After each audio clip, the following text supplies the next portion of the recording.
Everyone, thanks for stopping by and seeing what I'm up to. My name is Silky Feather, and you can call me Silky. Here at Silky Feather's Nest, we're going to continue and close out our book, which is Unfucking Your Habitat. You are better than your mess, by Rachel Hoffman, narrated by Emily Woo Zeller. Done? Unfucking your digital habitat. These days, we exist in digital space almost as much as we do IRL. That's in real life for you non-liners. Your digital habitat is just as important and just as vulnerable to unholy disasters as your physical one. Whether it's your mess of an email inbox, your improbably large number of Facebook friends, or your impossible-to-search documents and pictures folders, your digital life can probably use a little unfucking. The same principles that we've been using to deal with our physical messes can be applied to our digital messes. Working in small bursts, taking breaks, and doing a little bit of prevention on a daily basis. Going through and organizing an entire inbox or all of your computer's documents can be a huge task, so tackle it one manageable chunk at a time. Whether that means setting a timer or putting a limit on how many messages or files you deal with at a time, breaking this job down into smaller sections will keep it from taking over your life. Sure, it may take days to get everything back down to something manageable, but having a plan and a deadline will help, even if it doesn't all get done at once. Which it probably won't. Email.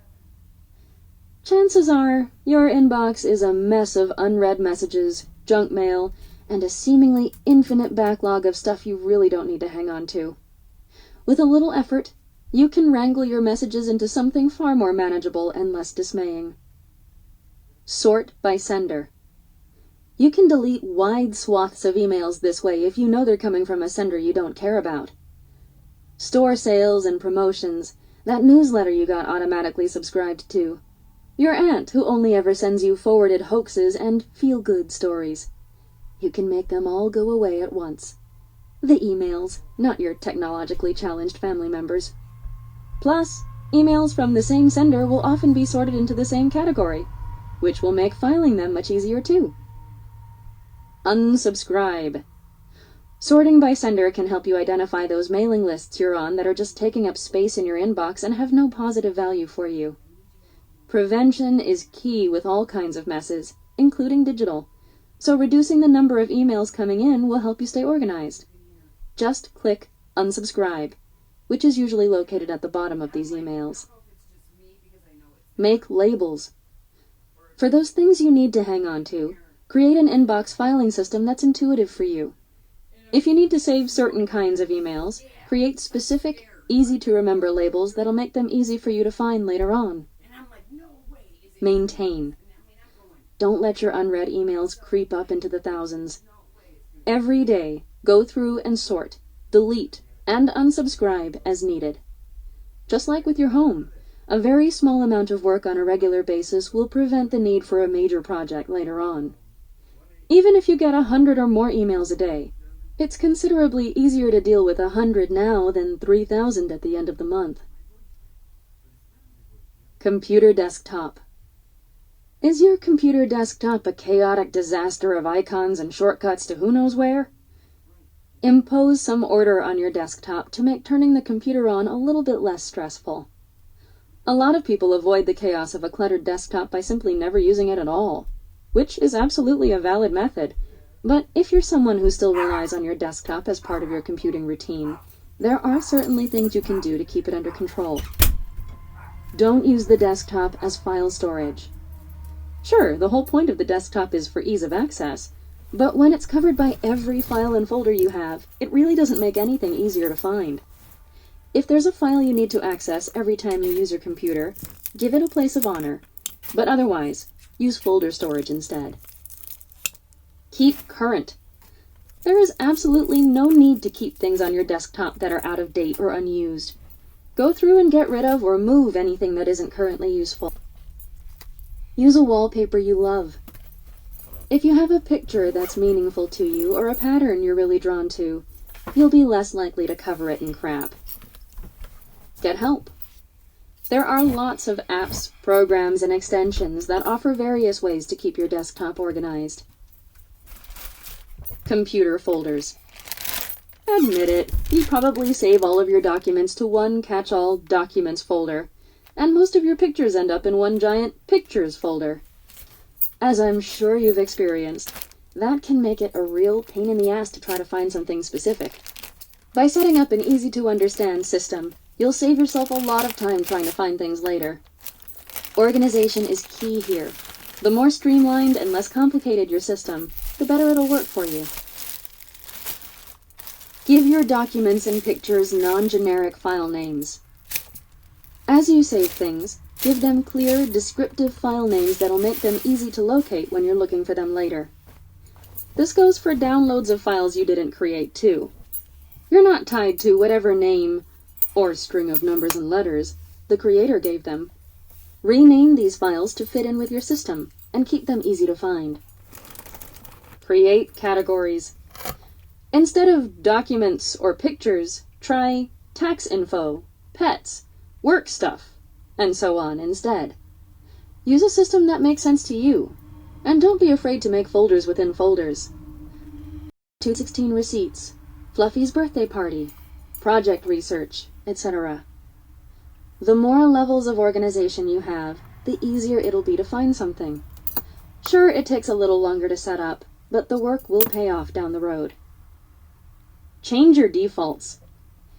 If you like most things you save to go to one particular place, take 5 minutes and mess around with your settings to make that place your default. If you're more likely to look at documents you've edited recently, sort by date modified rather than by name. Alphabetical order isn't always the best way to find something, despite what your third grade teacher told you. Social media. There's no denying that social media consumes much of our lives. Whether you're active on one social media network or 5, it's easy to let it take over huge amounts of time better devoted to, actually doing something. While it's certainly a great way to stay connected and informed, or misinformed, depending on what you're listening to, your time on social media can probably be reduced. Pare down. If spending too much time on social media is a problem for you, think about what you're relying on it for. If you're just wasting time by following a whole bunch of people you don't really care about, consider culling your friends list or following list. With fewer people to follow, you'll get caught up faster and be able to get back to doing non-social media things. Hide and block. When your feed or dashboard is cluttered up with irrelevant or obnoxious material, hide the source. Depending on the platform, you can often hide everything that originates from one person or one site, and in the case of a person, they'll never know that you did it. If you find yourself getting pulled into arguments or developing antagonistic relationships, don't be afraid of that block button. Consider what you're really getting out of those interactions, and if you don't find that the payoff is worth the aggravation, remove the source of it. Schedule online time. Most people are fairly stunned to find out how much time they lose online. Give yourself a limit on how much consecutive time you can spend online, or use 2010s to alternate computer time with something else you need to get done. There's nothing wrong with catching up online, but it should be balanced with everything else that exists within your life. Smartphones. It's pretty obvious that smartphones make our lives easier in a lot of ways, but they can get disorganized and out of control just as certainly as anything else. But if you institute some order, you can find the things you use the most without getting lost in digital clutter. Streamline your apps. Make sure the apps you use most often are the most accessible on your home screen, and group everything else into folders. Name the folder something that makes sense to you. There's no need to swipe past page after page of little-used apps in order to get to what you actually need. Cull your contacts. Keep your contacts current and complete, and don't be afraid to delete out information for people you know you're never going to need to get in touch with again. Organize your pictures. These days, we use our phones as cameras just as much as, or more than, we use them as phones. It's not uncommon to have thousands of pictures in your camera roll.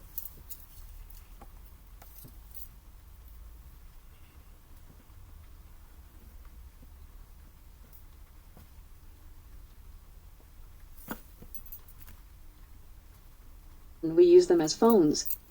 It's not uncommon to have thousands of pictures in your camera roll, and even though many phones separate them into albums by date, it might be useful to do a little organizing of your own. Make separate albums for trips, seasons, places, or specifically for pictures of your pets.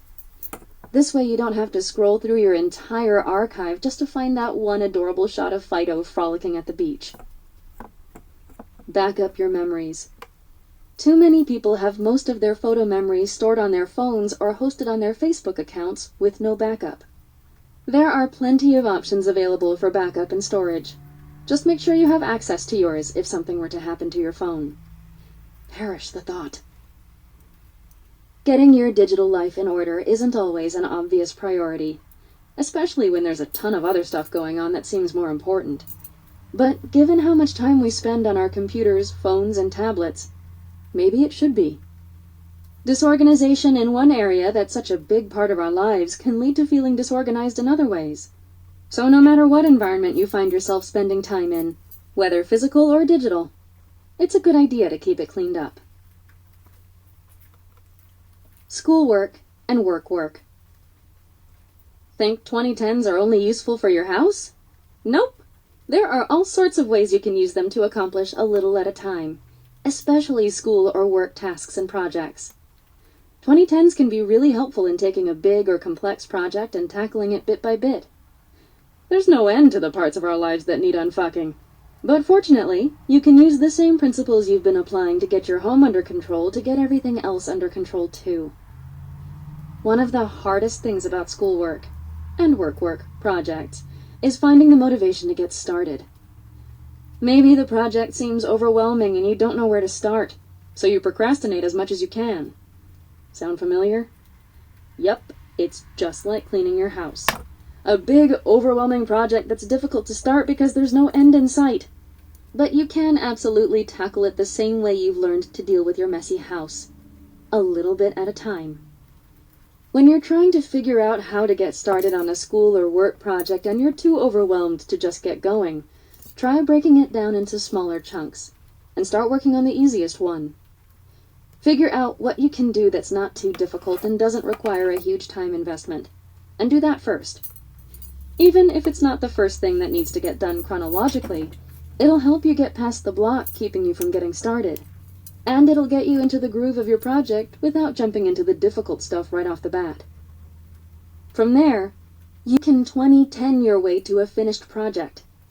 Just continue working on the smaller parts until you've wrangled them into submission and your project starts to take shape. As with housework, doing a little bit at regular intervals will get you so much further than trying to do everything all at once. A marathon mentality is counterproductive in just about every circumstance. Except, of course, actual marathons, but even then you need to rest periodically during training. Switch to a mindset of a little at a time, and find yourself starting to make some measurable progress. Students can hugely benefit from 2010s in all sorts of ways. Depending on how long you've been in school and how much academic autonomy you're used to having, or not having, coursework can be difficult to wrap your mind around. It's hard to get started, it's hard to get motivated, and it's really hard to keep going when there are a million other things you'd rather be doing. So many people find the hardest part of advanced coursework to be finding the drive to actually do it. And, as we find when dealing with our homes, we can attack schoolwork using some familiar concepts. Set time aside. You need to schedule in your schoolwork so you make sure you're giving yourself adequate time to do it. It's very easy to say, I'll get to it later. But before you know it, later has come and gone and you haven't done one single thing. Set an alarm to designate the beginning of your work session, and make sure you're not occupied doing other things that will prevent you from starting on time. Start early. Big paper, exam, or project coming up a ways from now? Start now. Even if you can only do some preliminary work or an outline, that's great. It'll need to get done at some point, so why not get the basic stuff out of the way so you aren't stuck doing it all at the last minute? Cramming is essentially the school version of marathon cleaning. Exhausting, overwhelming, unsustainable, and incredibly common. By pacing yourself and starting early, you'll avoid the trap of the stressful all-nighter cram session. Break it down. When you're facing a giant, overwhelming project, first figure out what steps need to be taken in what order. That list or outline will provide you with a handy to-do list for getting things done. With some simple planning, you can give yourself a series of small, easily achievable tasks in the order you need to complete them. Work consistently.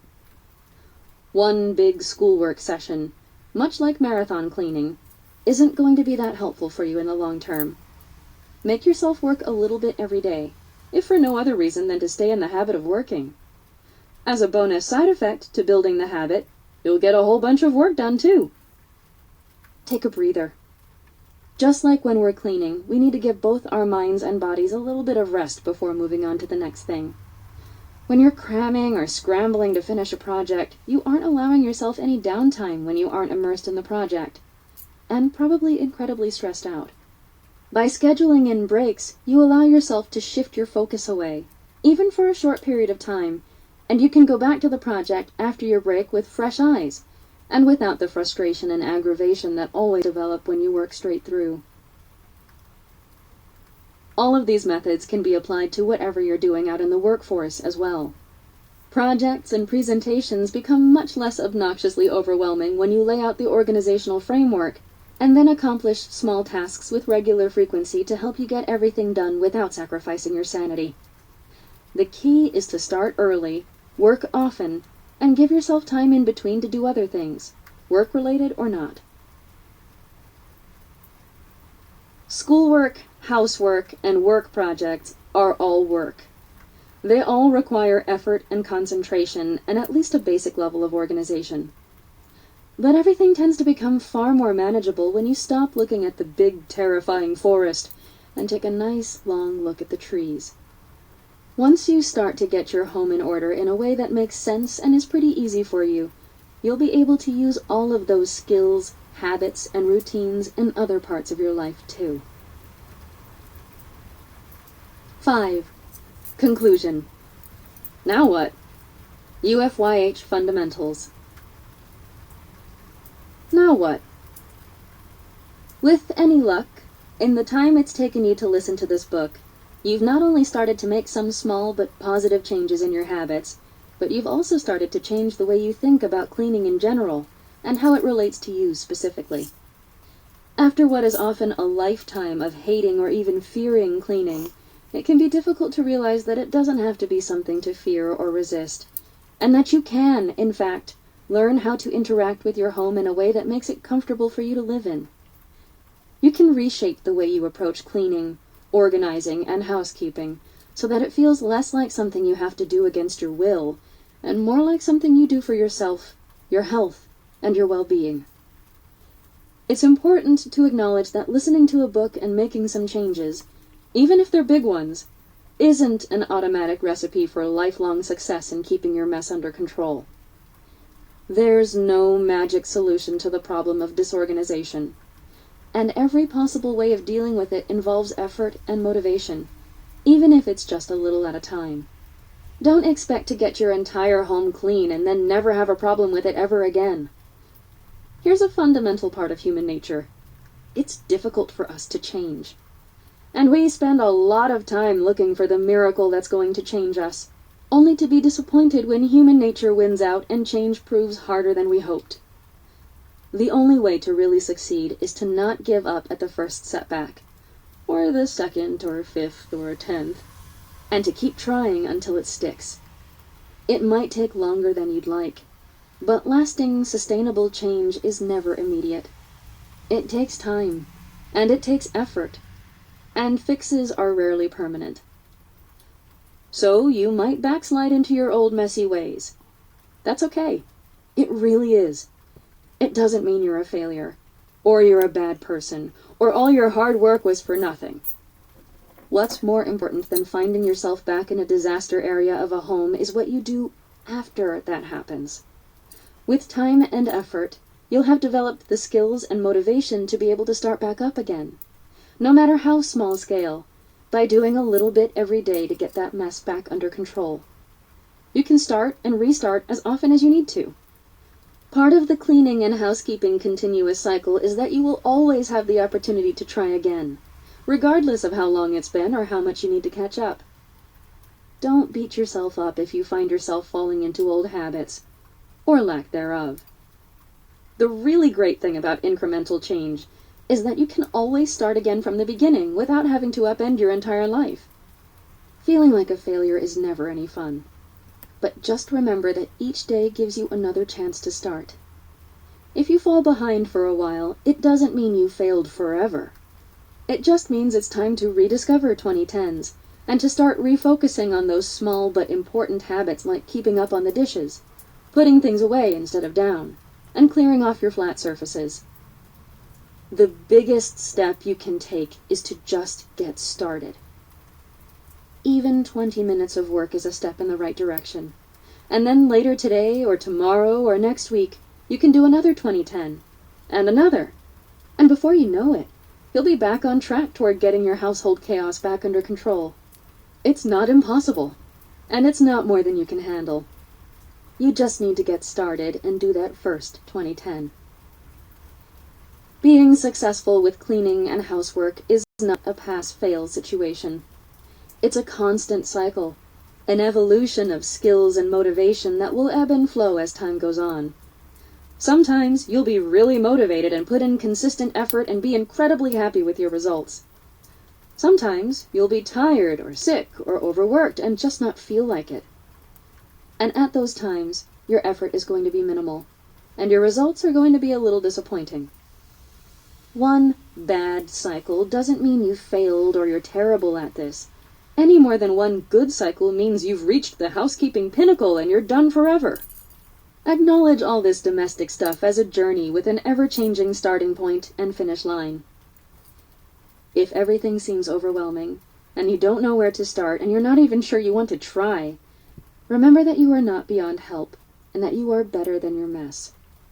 You deserve to live in a home that's comfortable for you, that you're proud of and enjoy, and that you can invite people into if you want. You can work on your relationship with cleaning, how you interact with the people you live with, and how you judge yourself and your home, until you're in a place where you're satisfied with all of those things. You can always improve, whether that means cleaning more often, cleaning more efficiently, streamlining your possessions, or communicating your way to an equitable division of household labor in your home.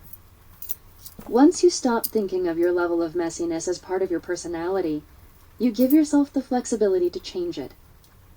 If you no longer say, "I'm a slob," like it's something undeniably true and unchangeable, you allow yourself a whole lot of room to change what you thought of as part of your identity. Messy isn't who you are. It's a result of what you do or don't do, and it can change. You can change it. Change is difficult, but the more open you are, the more successful you're likely to be. And you can measure success however you want. You don't have to compare how you stack up to someone else's expectations, or some arbitrary standards that have nothing to do with you or your life. You might not think clearing off one countertop or putting one load of laundry away is a huge accomplishment for most people, but if you're proud of having done it, count it as a success.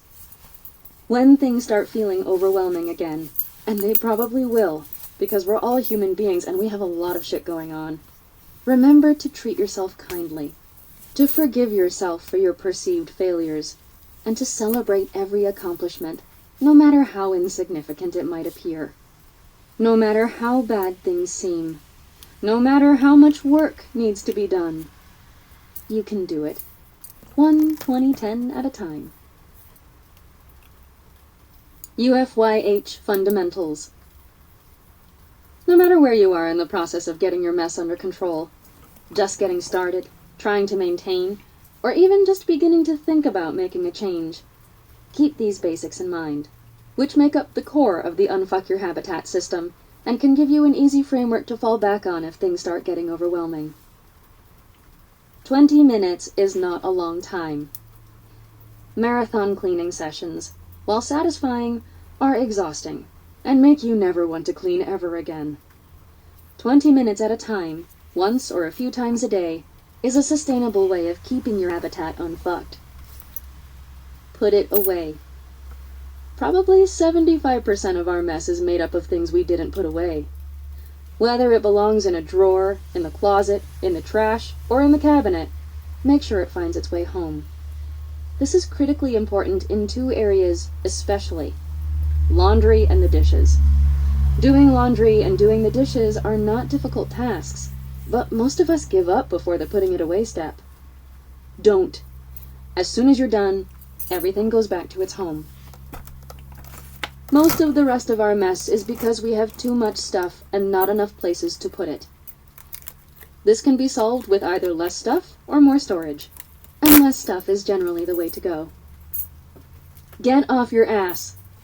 Look, housework is a pain in the ass, and it's rarely fun. No one is disputing that, but it isn't hard. What is hard is overcoming your own lack of motivation and just getting up and doing something. Anything. Tidy up your tops. When your flat surfaces are clear, you feel like you're making serious progress. Counters, tables, dressers, nightstands, etc. Try it.